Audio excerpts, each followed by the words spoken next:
อันนี้คือโปรแกรมเก็บกำข้อมูลลูกค้า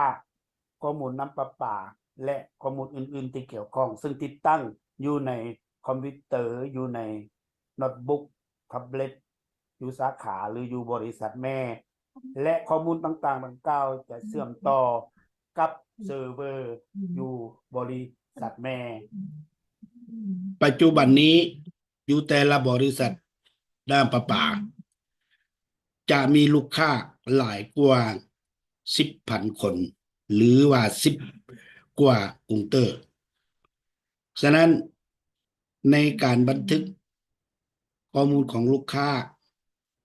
จะบันทึกไว้อยู่ในเซิร์ฟเวอร์เก่าพร้อมเดียวกันนั้นก็จะมี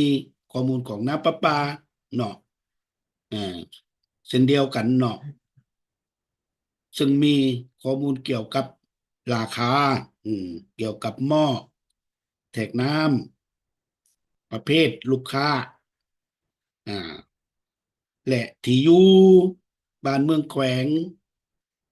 อันนี้ถือว่าได้บันทึกไว้แล้วเนาะสำหรับบริษัทเทคโนโลยีจำกัดของพวกเราที่จะมาปรับปรุงส่วนนี้ก็คือจะโอนเอาหรือว่าโยกย้ายเอาข้อมูลดังกล่าวจากเซิร์ฟเวอร์เก่าหรือว่าโปรแกรมเก่ามาไว้อยู่ในเซิร์ฟเวอร์ใหม่ในฐานข้อมูลใหม่อ่าที่พวกเราอ่าผลิตขึ้นสร้างขึ้นฉะนั้นในการที่จะยกย้ายมาไว้นี้แม่นจะบ่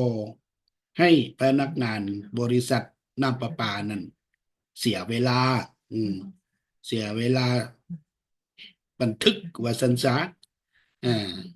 แต่ในการยกย้ายมานี้แม่นพวกเรามีว่ามีซอฟต์แวร์เนาะในการยกย้ายในการลิงก์บ่หรือว่าดึงมาภาษาอังกฤษเพิ่นก็จะว่า import เนาะเสร็จแล้วผู้ใช้ก็จะมีแต่ว่ารอท่าหลังจากแล้วก็มีแต่ใช้ไปเลยเนาะจะบ่ได้บันทึกคืนอันนี้อ่าอยากเว้าสู่ฟังในนั้นเนาะและ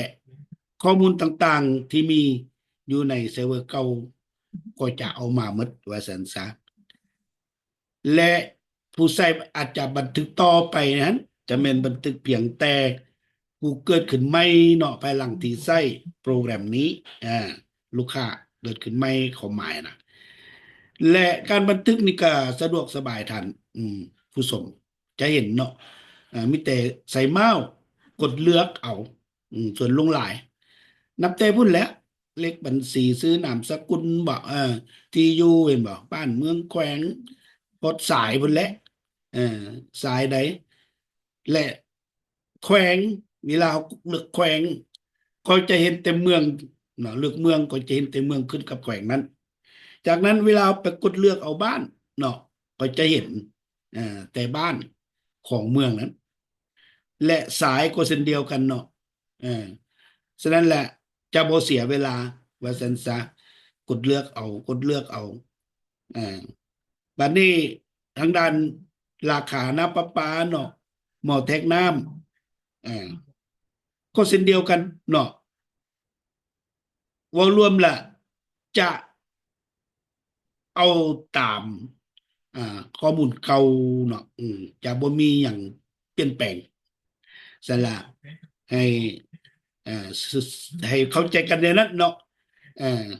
มีบางกรณีเนาะที่ว่าทางผู้ใช้โปรแกรมนี้อยากเปลี่ยนแปลงสมมุติว่าเอ่อเอาจะเอิ้นว่าปรับปรุงหรือดัดแปลงข้อมูลก็ได้เนาะเอ่อสมมุติว่าบันทึกผ่านมานี่น่ะอยู่ในบ้านได้หนึ่งเนาะเพิ่นอยากย้ายผู้เกี่ยวน่ะบ่แม่นบ้านเก่าแล้วเมืองเก่าแล้วมาไปอยู่บ้านใหม่สมมุติจังซี่ก็ง่ายเนาะเอิ้นว่าดัดแปลงข้อมูลฉะนั้นมาฮอดนี้ก็อยากว่าขอเอ่อโจะสำนิซะก่อนเนาะเอ่อดาฐานมีปัญหาในใดสนใจขอประกอบความเห็นนำกันอันนี้คือการอ่าบันเขาเอิ้นว่าการบันทึกข้อมูลหรือว่าการคุ้มครองข้อมูลอ่าซึ่งจะบันทึกอยู่ใน